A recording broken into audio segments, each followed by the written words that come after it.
I'm Lauren. I make videos about retiring early, financial freedom, frugality, minimalism, and I often make videos just about my life. And I wanted to talk today about my experience being semi-retired early. I say semi because I still manage property and I am a stay-at-home mom. There's still plenty of work to do, even if you don't go into a 9 to 5. I don't have completely passive income. I'm sure there is such a thing at a certain level of wealth, potentially. That's not my story. I wanted to make this video about being happy regardless of your job and whether you have one or whether you don't have one. And I can give advice, but you know yourself and your situation best. I always give the caveat with my videos, well, not always, but take what you want and leave the rest. It is a saying often said in recovery, and today is my 19-year anniversary, sober-versary. That means no alcohol, no drugs for 19 years. I'm finally a grown-up. No, I just turned 43, and honestly, this one decision has completely altered the trajectory of my life. It is the one turning point that really led to success. When I first got sober, my then boyfriend introduced me to a book called Your Money or Your Life. We used to go to a meditation class where the practitioner and leader of the meditation group had read the book and applied it to his life, and then he thus gave free meditation classes. You could donate if you wanted to, but he had applied the principles in the book of Your Money or Your Life to his life, and he was this living example in front of me that I got to see what it looked like firsthand. I did apply the principles from the book and ended up saving $1,000 when I was in college, and that was the most money I'd ever had in my bank account ever at one time. It was 2008, so this was also during a very volatile time in the market. So I think it changed my perspective on work, living, frugality, and minimalism. During this time, I decided to stop watching television. I took media out of my life, and it was one of the most abundant and fun and free times in my life. I think I still used YouTube, and I had probably Facebook at the time, but things were different back then. And I just want to say that living a sober life is a spiritually based life. If you're on my channel, you will hear a lot of woo-woo topics. And I've heard myself sort of downplay or disparage them for fear of alienating certain people, which I don't want to do, but I can't tell you how much spirituality has simply just made me happier from a practicality standpoint. So I don't want to downplay it in my life. I am a avid Abraham Hicks listener. I listen to her channel, Esther Hicks channel, Abraham, and I listen to her videos every day. I try to stay positive. It's one of the main reasons I want my channel to be positive. I think there's a lot of doom and gloom that I can be very addicted to, even on YouTube, and understanding that the algorithm is going to send me more and more instigating content, contrasting content, and so I have to actively work against that. So yes, being happy with or without being retired early is one of the things that I listen to Abraham speak about, and I agree with. It's very important to me that my work is joyful, and so I have dedicated the next few years to doing YouTube and hopefully growing this channel. I did it on TikTok, but I don't really love short form content anymore, and I took TikTok off my phone. I do still make highlight reels from these longer videos and put them on TikTok, and maybe that's morally ambiguous, but I have a lot of people on TikTok that I love and I follow there too, and I don't want to abandon that community that I have built. I do make a little money on TikTok. I make anywhere between $2 to one month I made $400 for a viral video. TikTok is a wonderful place to make money if you're a content creator. However, I couldn't read a book to save my life, and I really loved reading books and I hadn't read one in many, many years, so I decided to recently switch over to YouTube. I believe that in order to be happy for me, the path of least resistance is taking short form content out of my life. I haven't gone completely analog. It's just not my path currently. Maybe it's in the near future.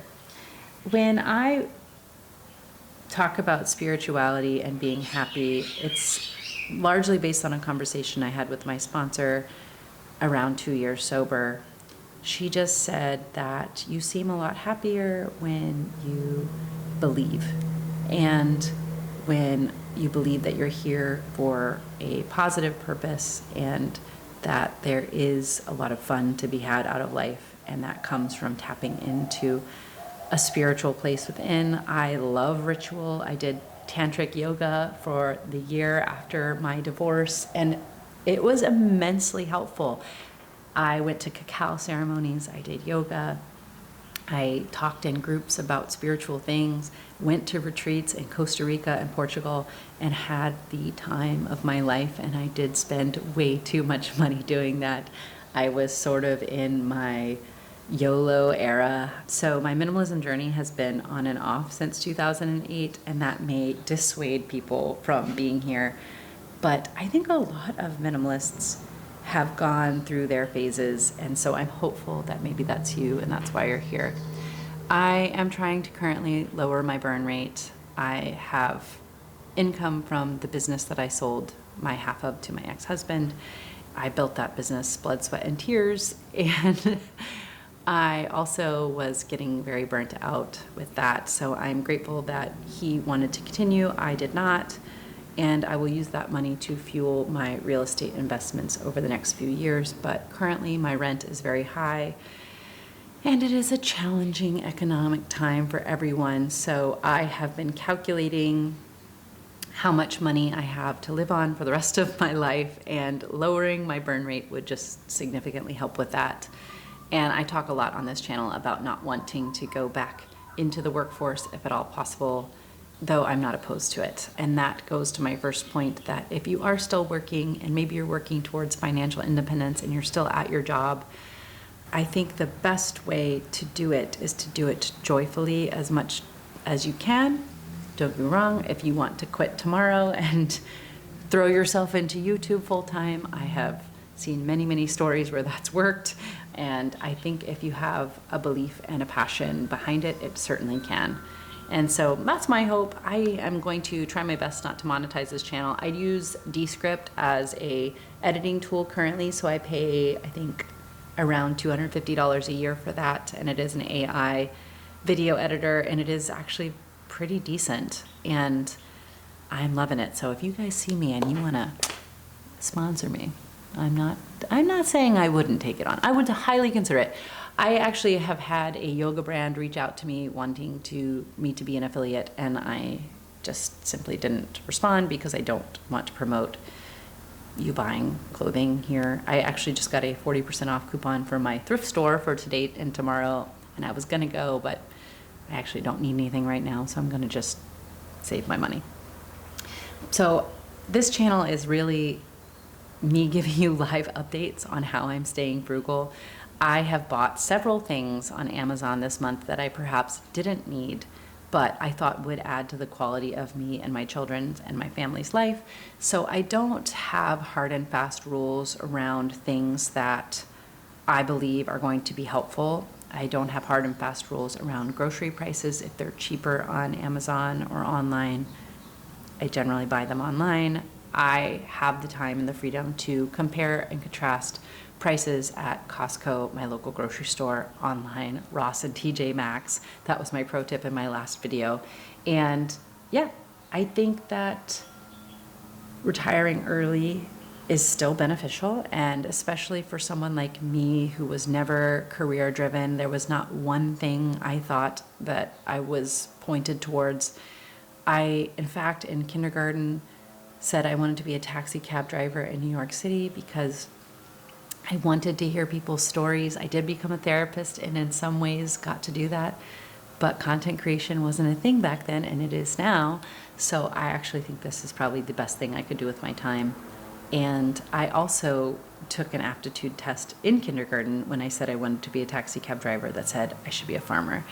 And so that's why I showed you my garden at the beginning of this video. I am a terrible gardener, but I continue to love doing it every year. I can never say that I've had a huge yield from my endeavors, and I've probably lost money gardening, but I find it immensely satisfying, and I have a strong connection to the earth and plants, and that's also why I live in Hawaii. So yeah, there are things that are worth the money, like living where I live, which is a very expensive place. And there are things to me that aren't worth the money, like having a really fancy car. Yeah, I hope you're here, and I hope you're staying on the positive side of things these days. I know 2026 is interesting for all of us, and we're letting it unfold. So let's keep this positive momentum going. And if you're a real estate investor, I would love to hear where your real estate investments are and what you're doing with those and how it's going. Like and subscribe if you could. It would immensely, immensely change this creator's life. So again, thank you for being here.